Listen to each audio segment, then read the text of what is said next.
Pennsylvania is a critical battleground state this year. In 2020, the Democrats narrowly carried the Keystone State.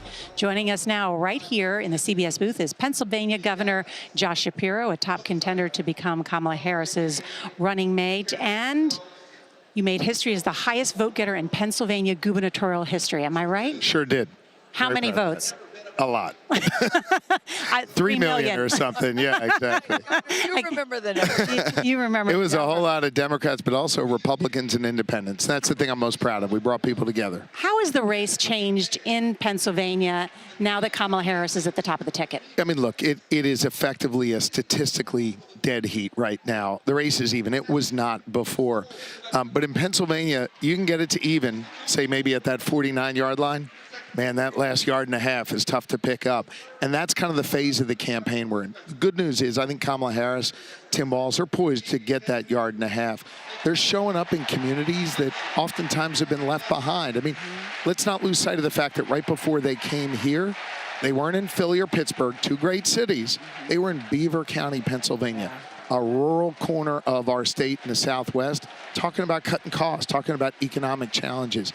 That tells me that they understand the importance of going everywhere in our Keystone So State. on that question of the issues, how does the Harris-Walz ticket make the case in your state?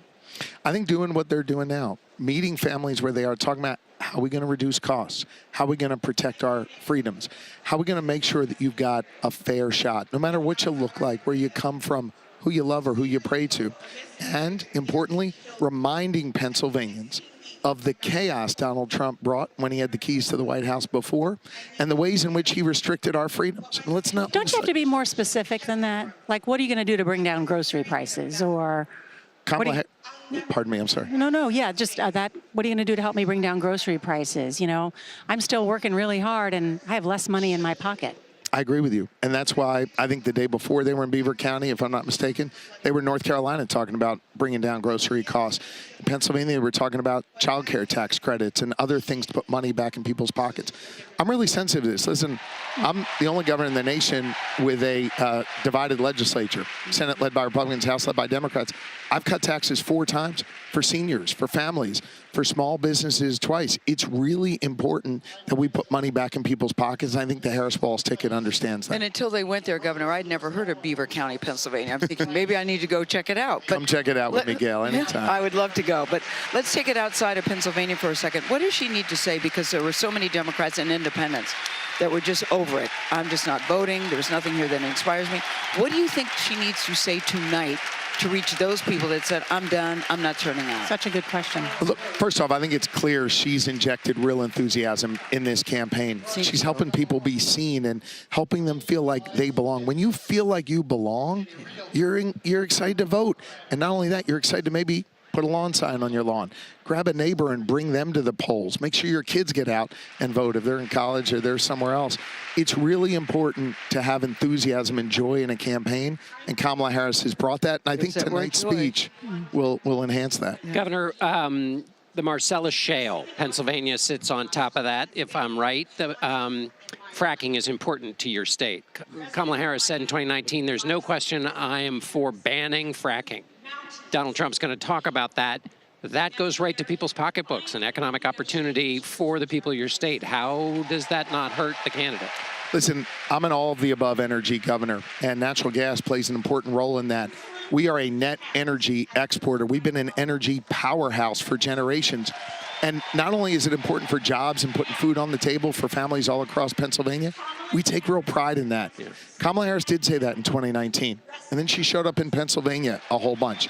She listened to people, and she has made clear that now she wants to continue natural gas extraction. She wants to continue to help Pennsylvania be a leader when it comes to energy production. I appreciate the fact that she listened, and I appreciate the fact that her position evolved. Is that going to work? We were just talking before you got here about Donald Trump.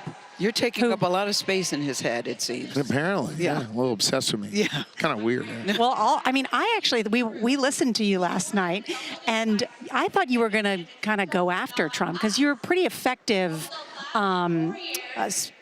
spokesman for Democratic ideas in the attack on Donald Trump. But you were more about your vision for the country. Yeah. But nevertheless, Donald Trump, in a Truth Social post, claims you've, quote, done nothing for Israel and never will. He called you a highly overrated Jewish governor. Yeah. Of the great Commonwealth of At Pennsylvania. least he got great Hi- Commonwealth of Pennsylvania. Highly overrated Jewish governor. When you hear that about Yeah. yourself from him, you think what? Look, I don't want to make light of it. This is a guy who wants to be the president of the United States, peddling more anti-Semitic tropes, putting more hatred and bigotry into our public discourse. I don't get upset when he attacks me. But I'll tell you what, a whole lot of folks come over to me and tell me how it makes them feel, how it makes them feel threatened, how it makes them worry if they even belong here. I think more than the anti-Semitism that he spews, what he's really doing is showing he's unfit to be a leader. We want to elect a leader to be our next president, someone who loves us, someone who thinks that we belong. And when I think about electing a leader, a president, I want someone who shares the values that I try to teach my kids every single day. He is devoid of those values. He believes that his path to success is separating people out, creating others, attacking people. It doesn't upset me, but it upsets the American people. And it shows that he is a profoundly and pathetically weak man and unfit to be a leader of this nation. In your state where there are a lot of Trump supporters, how do you say things like that if you're Kamala Harris and not have those voters go, oh, she's calling us deplorables, she's writing us out of the American story? Yeah. How do you take the case against a candidate as you just did without collateral damage to that candidate's voters who you're trying maybe in some cases at the margins to pick up? Well, look, first off, I've been blessed to receive support from a whole lot of Republicans in Pennsylvania in every one of my elections, and I've won every single one of them. And as Nora mentioned, set a record on the number of votes. I enjoy a lot of support amongst people who say, at least right now, they're going to go to the polls and vote for Donald Trump. I would never, ever, ever insult a voter for making a choice that is different than mine. I'll make the case. I'll show up in their neighborhood. I'll explain why I think my vision or Kamala Harris's vision, Democratic Party's vision, is better. But I will never put them down. I would never insult them. And Kamala Harris would not do that either. Governor Shapiro of Pennsylvania, good to have you here. We're hearing this great drum line. We're going to watch that. Thank you, Nora. Nice to see you. Very Thanks, nice Gail. to see you. Thanks. Yes. Great to see you guys. Nice to see you. Thank you.